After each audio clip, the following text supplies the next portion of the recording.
Okay, let's get started. In this video I'm going to talk about my evolution in target planning. And my name's Bill and welcome to the channel. So when I first started I was using this book, the Astrophotography Planner by Charles Bracken.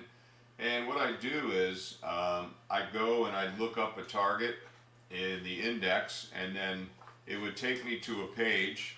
And in this book the target is the flying dragon that I was interested in, and it would take me to this page, and then these charts would tell me how many hours that this target would be available based upon the month, or where within the month that I wanted to image it. But I've evolved since then. Then I started using Telescopius, and so here's the flying dragon, and so there's a view over here that shows me, oh okay, if I wanted to actually image it on January 1, I'd kind of have to do some things here to figure out. There's I want it above 30 degrees, so I'd have 8:07, and then maybe I start around 6:30, so I get an hour and a half. And then I'd move forward maybe to the next month, let's say February and 1st, and then we see the target's no longer available. But there's a much better way to do it, and that is using a plugin by Tom Palmer. And if you follow the channel, you know I'm a Tom Palmer fan. I use his target scheduler plugin to automate my nightly imaging, and I also use Remote Copy, which is a facility that lets me copy data and to a second drive, and Tom also wrote that. But this plugin is a pretty cool plugin and meets my needs, and the data set within this plugin also I think is what Tom leverages when he's with his scheduling engine within the target scheduler. So I'm interested in a target, let's say, and I want to image on the 1st of January, and I go in here and put in the Flying Dragon's catalog number,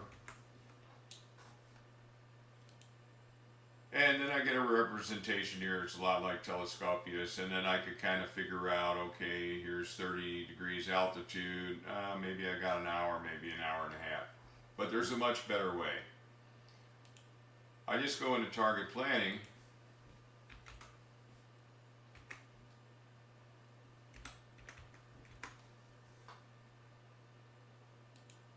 and I could come in here, and what did I say, that that was going to be January 1st. So let's go to January 1st, and let me get the daily details. So it's much easier. I get a lot better information for the 1st. It's going to be available for 2 hours and 22 minutes, where it is 30 degrees or higher above my desired horizon altitude. Going to give me the moon illumination, and it's going to give me the moon angle. I believe that is from the target, this target here. And then you can see as the successive days go on, the amount of imaging time gets shorter and shorter as the moon illumination gets higher and higher. Now I can also look at it this way from the imaging season perspective and just say, okay, I don't really know when I want to image this target yet, so let me just see what this imaging season looks like. And let me go back to page 52 in my book, and what you should see here is this graph. This chart that we're seeing is very similar to what Charles Bracken had in the Astrophotography Planner, and so I can really see probably the prime time for me to image this target is in the months of July, August, September, October, November. it's when I'm going to have the most number of hours. But again, I'm using Target Scheduler, so I can just throw this target into Target Scheduler, and I can associate exposure plans with this target, and then Target Scheduler will figure out when the best time is to capture data for this target. Now there's also an annual chart here, and I guess it's just kind of a representation that right about here is the peak number of hours, but this is the view I use mostly, along with the daily details, because it helps you understand illumination and everything and moon angle. So just wanted to give a brief overview as a N.I.N.A tidbit.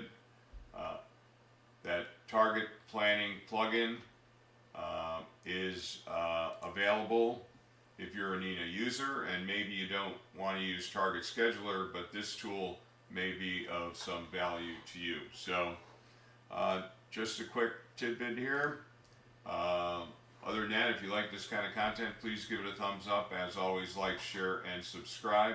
Any questions or comments, please just leave them below. Also, make sure and check out the Amazon links. I'm an Amazon affiliate marketer.